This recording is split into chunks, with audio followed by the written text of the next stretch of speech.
All right, so I did a video a couple weeks ago or maybe a month ago or so replacing this mirror, and as luck would have it again, it broke once again. So this time, instead of replacing the mirror, I've been asked to just try to replace the lenses. And so and this is on a Nissan NV 3500 van. So this is my first time ever trying to replace just the mirror, but fortunately I don't have a part number handy because they put the sticker over top of the part number, so I can't really access it off the box.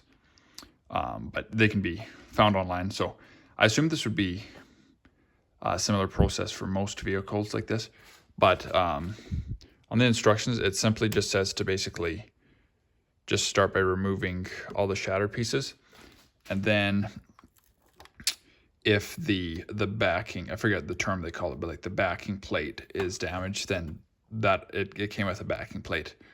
But in my case, I think all I'm going to have to do is install a new mirror section.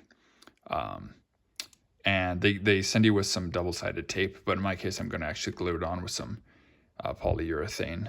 So it's pretty straightforward. So I'm going to remove this and then go from there. All right, so that ended up being a little bit more complicated than I initially thought, and the reason being is because they actually sent me the wrong mirror. Although it seems to still fit and operate, but it's definitely not the same shape. But oddly enough, it kind of looks like it belongs, but it is different, substantially different than the original one.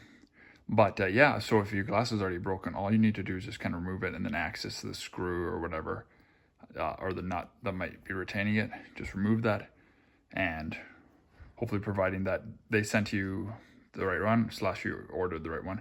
It was kind of hard to tell online. It's just very vague. As far as I knew I ordered the right one, but you know, who knows what happened. It could be just a slight variation from year to year or model. Maybe like a 3500 versus a 2500. So anyways, it is pretty easy to do. This was something new to me. I didn't know that you could just get replacement mirrors themselves. But yeah, it's very easy. And then I just used a urethane, but you could use the tape that they send with it, or if you have some silicone or something that might be a little bit more heavy duty and permanent. But anyways, hopefully that was interesting, and hopefully you found that interesting and also useful. So thanks for watching.